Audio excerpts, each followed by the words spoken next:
आज एग्रीकल्चर आधारित बिहार के अंदर इंडस्ट्रियल वातावरण नहीं बन रहा है।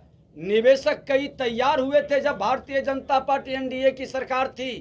इथेनॉल की फैक्ट्री कई जगह लगाने की व्यवस्था बनाया गया था, लेकिन आज वो ठहर गया, निवेशक रुक गया, क्योंकि बिहार के अंदर कानून व्यवस्था बद से बदतर हो गई। दिन दहाड़े गोलियों की बौछार हो रही है, नरसंहार हो रहा है, कोई जिला बाकी नहीं है। कल तो हम लोग मधुबनी में दो दलित समुदाय के लोगों को परसों गए थे, मार दिया है। एक का 6 महीना पहले शादी हुआ, वो विधवा औरत रो रही थी। आज जन कल्याण संवाद कार्यक्रम के तहत मुख्यमंत्री जी का सोमवार को संवाद और उप मुख्यमंत्री का मंगलवार को संवाद, लेकिन किसी का होता नहीं है समाधान। ये संवाद भी लोगों को सही ढंग से मिलने का अवसर प्रदान नहीं करता है। ये संवाद के नाम पर सिर्फ खाना पूर्ति की जा रही है। मंत्री जी आज किसानों के लिए वो जो दिखावा कर रहे हैं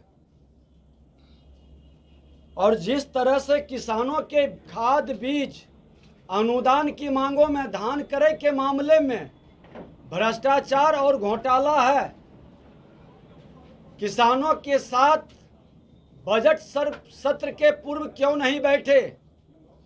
उनकी समस्याओं के समाधान के लिए आप क्यों नहीं उस तरह के वातावरण बनाए? हर बार कृषि कैबिनेट का आयोजन कर करके आप क्या छलावा करना चाहते हैं? कृषि मंत्री आप ही के महागठबंधन के जब प्रश्न उठाया कि हम चोरों के सरदार बना दिए गए हैं, आप समीक्षा करने के बाद बदले उनको हटा दिए और हर जगह किसानों की त्राहिमाम स्थिति है। आपके बेलगाम अफसर खुलकर दलाल और बिचौलियों के माध्यम से किसान को मिल रहे अनुदान में घोटाला कर रहा है। जनून लोग, लघु सीमांत किसान इससे वंचित हो रहा है। चाहे वो डीजल अनुदान का मामला हो, खाद बीज का मामला हो, धान क्रय का मामला हो, जितनी भी सब्सिडी है, कृषि यंत्र का मामला हो, खुलेआम इस तरह के पहले भी शिकायत आई। आज नए किसानों के लिए जो कृषि कैबिनेट की वातावरण बना रहे हैं और कृषि में सुधार की बात कर रहे हैं, कृषि समागम, किसान समागम लगा रहे हैं, ये पूरी तरह से ढकोसला है, फॉल्स है और लोगों को बरगलाने का खेल है। भारतीय जनता पार्टी आज स्वामी सहजानंद सरस्वती जी के जयंती के अवसर पर हम शुभकामना के साथ साथ संकल्प भी लेते हैं कि स्वामी सहजानंद सरस्वती जी ने जिस लघु सीमांत मजदूर किसानों की लड़ाई लड़े और उस किसानों के हित में उन्होंने अपने ही समाज के जमींदारों के विरुद्ध आवाज उठाई, जब अपने लोगों को भी उन्होंने नहीं बख्शा, तो उनके विचारधारा को जमीन पर क्यों नहीं उतार रहे हैं? 25 फरवरी को हमारे गृह मंत्री जी आ रहे हैं बापू सभागार में, और किसान, लघु सीमांत मजदूर किसान को स्वामी जी के जो मिशन है, स्वामी जी का जो उद्देश्य है, जो ध्येय है, उस पर प्रकाश डालेंगे और बिहार के उत्थान और कल्याण के लिए इसको जगाएंगे, जिसको इन लोगों ने जातीय जहर से और वामपंथियों ने जो किसानों की, मजदूरों की लड़ाई लड़ता था, वो भी उससे भटक गए, वो भी लालटेन युग में प्रवेश कर करके जंगल राज को गुंडा राज में तब्दील करने में लग गए हैं। इन सब के चेहरे को, नकाब को भी हटाया जाएगा और खुलकर किसानों के हित में, नौजवानों के हित में आज एग्रीकल्चर आधारित बिहार के अंदर इंडस्ट्रियल वातावरण नहीं बन रहा है। निवेशक कई तैयार हुए थे जब भारतीय जनता पार्टी एनडीए की सरकार थी। इथेनॉल की फैक्ट्री कई जगह लगाने की व्यवस्था बनाया गया था, लेकिन आज वो ठहर गया, निवेशक रुक गया, क्योंकि बिहार के अंदर कानून व्यवस्था बद से बदतर हो गई। दिन दहाड़े गोलियों की बौछार हो रही है, नरसंहार हो रहा है, कोई जिला बाकी नहीं है। कल तो हम लोग मधुबनी में दो दलित समुदाय के लोगों को परसों गए थे, मार दिया है। एक का 6 महीना पहले शादी हुआ, वो विधवा औरत रो रही थी, आत्मा कलप रहा था कि धिक्कार है सत्ता में बैठे लोगों को। आज दलितों को, अति पिछड़ों की खुलकर हत्याएं हो रही है, और हत्या करने वाले सत्ता संरक्षित पोषित उन्हीं के लोग हैं। खुल करके मुख्यमंत्री क्यों नहीं एक्शन लेते हैं? धृतराष्ट्र की भूमिका में क्यों बैठे हैं?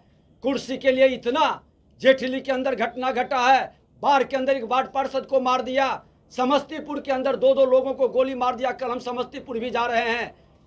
मुजफ्फरपुर में तो हद ही हो गया कि सरकार के कैबिनेट मिनिस्टर इजराइल मंसूरी ने खुल करके माफियागिरी शुरू कर दिया, और वहां के छाई एनटीपीसी के छाई में अपना आधिपत्य जमाने के लिए, वहां के गरीबों को डराने के लिए एक लोगों की, एक साहनी समाज के, राहुल साहनी शायद नाम है, उस बच्चे की हत्या कर दिया।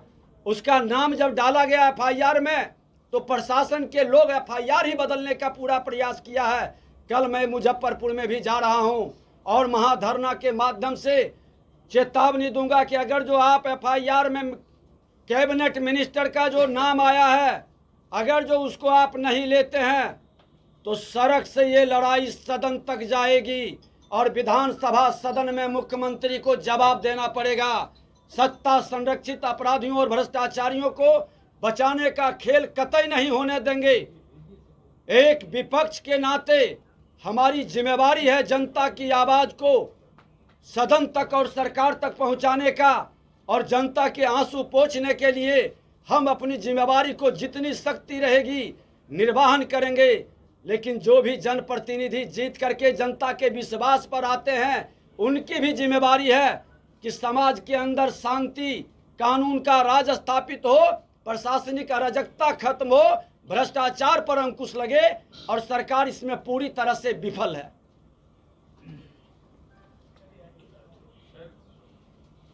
सवाल ये विजय सिन्हा जी जिस तरीके से मुख्यमंत्री ये तेजस्वी को आगे बढ़ाने की बात कर रहे थे 25 में, अब तो ललन सिंह कह रहे हैं कि 25 तक हमारे मुख्यमंत्री वही रहेंगे, आगे क्या होगा वो देखेंगे, आप ऐसा बयान दे रहे हैं। बिहार का दुर्भाग्य रहा है कि ये व्यक्ति और परिवार को आगे बढ़ाने की लड़ाई लड़ते रहा। अब जरूरत है बिहार में उन नेताओं का जो न व्यक्ति का न परिवार की बात करेगा, न खुद को चंद्रगुप्त बनाने की बात करेगा। अब बिहार का चाणक्य को, हर व्यक्ति को चाणक्य बनकर जगना होगा, और वो चंद्रगुप्त चुनेगा जो चंद्रगुप्त बिहार का मान सम्मान बढ़ाएगा। अवसरवादिता की राजनीति करने वाले और सत्ता के लिए सिद्धांत से समझौता करने वाले लोग चंद्रगुप्त की भूमिका में नहीं रहे। बिहार के 2/3 नौजवान और बिहार की जनता सारे विकारों से मुक्त होकर और सारे बंधनों को तोड़ करके बिहार बचाने का अभियान करे, क्योंकि ये लोकतंत्र की धरती है। इस लोकतंत्र के धरती से संदेश जाता है देश दुनिया को, और आज बिहार का लोकतंत्र खतरे में है। अपराधियों और गुंडों के हवाले बिहार को कर दिया गया है, और ये जो अवसरवादिता की राजनीति करके सिद्धांत छोड़कर कुर्सी के लिए समर्पण कर चुके हैं, उनको अब कुर्सी से हटाने की तैयारी करनी होगी। हर गांव के अंदर से अगर जो ये सत्ता बजट सत्र तक सही जवाब सरकार नहीं दिया, तो सभी गांव से जेल भरो अभियान शुरू होगा। सारा जेल को भर दिया जाएगा, और ये सरकार को सत्ता से हटने तक जेल के अंदर में हम लोग कुल बैठेंगे। ये खुला चेतावनी है। जितनी गोली है, जितना इनको दमन करना है, दमनकारी ताकत अपना ले, लेकिन भारतीय जनता पार्टी का एक एक कार्यकर्ता सामाजिक सैनिक के रूप में इनके दमनकारी नीति को, जंगल राज को भी मिटाए थे, और इनके गुंडा राज को भी हटाएंगे। उपेंद्र कुशवाहा को लेकर विजय जी सवाल है, पार्टी छोड़ दिए, नए पार्टी को ज्वाइन किया, उसको लेकर अब तो राजद के लोग कह रहे हैं कि पहले ही कहीं दिल दे बैठे थे, वहीं जाएंगे वो। कौन दिल दिया है और कौन दिल लिया है उस विषय में मैं नहीं जाना चाहता।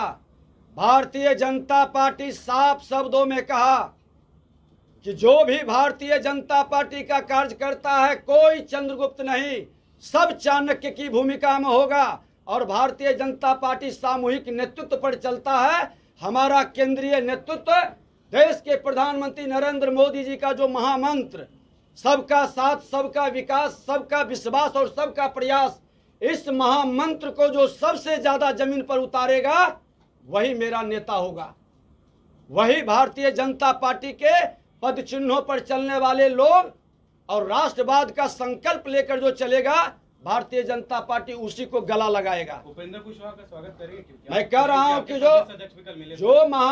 जो महामंत्र मेरा ग्रहण करेगा और राष्ट्रवाद का संकल्प लेगा, देश के प्रधानमंत्री नरेंद्र मोदी जी के महामंत्र का जो ग्रहण करेगा, भारतीय जनता पार्टी उस सभी लोगों को गले लगाएगा।